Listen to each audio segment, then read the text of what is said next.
kuhudhuria masomo. Kila taifa lina mikakati yake kuhakikisha kwamba watoto hawa basi wana timu ile elimu ya msingi, na tumeweza kwa upande wa Tanzania tumeweza kuona pale ambapo Waziri wa Elimu, Sayansi na Teknolojia Profesa Adolf Mkenda alipokuwa akisisitiza kuhusiana na elimu ya lazima kwa upande wa Tanzania kuanzia darasa la kwanza mpaka kidato cha 4.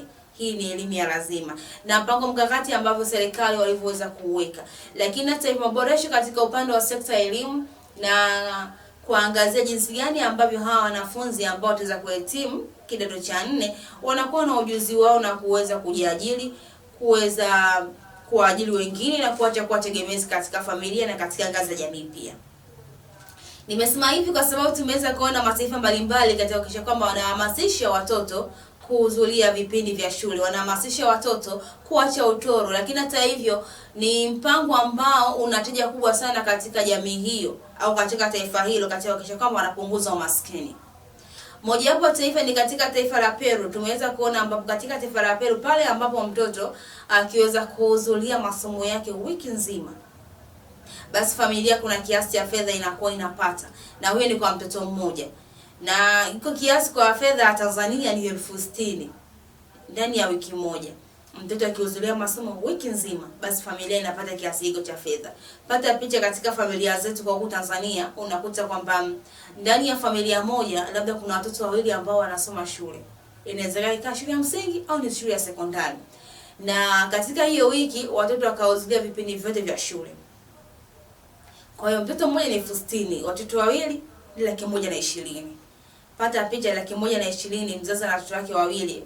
Hiyo ni ndani ya wiki moja. Je, mtoto huyo akihudhuria vipindi vyote ndani ya mwezi mzima, familia inakuwa imejiingizia kiasi cha shilingi ngapi?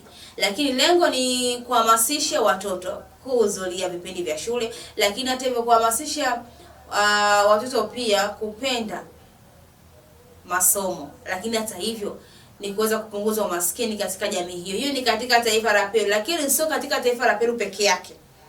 Nimefuatilia zaidi na katika taifa la Mexico kuna utaratibu kama huo, pamoja na katika taifa la Brazil. Kwa ni baadhi ya mataifa ambayo katika kuhakikisha kwamba wanahamasisha watoto kuhudhuria vipindi vya shule, lakini pia kuweza kuondoa maskini katika jamii zao, basi wameamua kuja na mkakati huo. Ni katika hayo mataifa. Mtazamaji, nafasi ya kusoma ujumbe mfupi kupitia namba simu ambayo unaiona kwenye ulinga yako sana yote ambayo nimeweza kukuandalia siku hii leo. Na pia unaweza kuniambia mkakati huu ungekuja kwa hapa nchini Tanzania, je, kungekuwa na wimbi la watoto kutoweza kuhudhuria masomo? Je, kungekuwa na wimbi la wazazi kutoweza kuwapeleka watoto wao kwenda kuanza muhula mpya wa masomo kwa mwaka huu 2026? Tumeweza kuona katika mkoa wa Tanga, katika wilaya ya Mkinga pale ambapo mkuu wa wilaya ya Mkinga alipoweza kutoa siku 15 kwa wazazi na walezi kuhakikisha kwamba watoto takriban 600 kuweza kuhudhuria masomo. Na hawa ni wale wanafunzi ambao walihitajika kuweza kujiunga na kidato cha kwanza, walihitajika kuweza kujiunga na darasa la kwanza, kuweza kufika shule. Takriban 600. Ni idadi kubwa zaidi, na hiyo ni katika wilaya moja.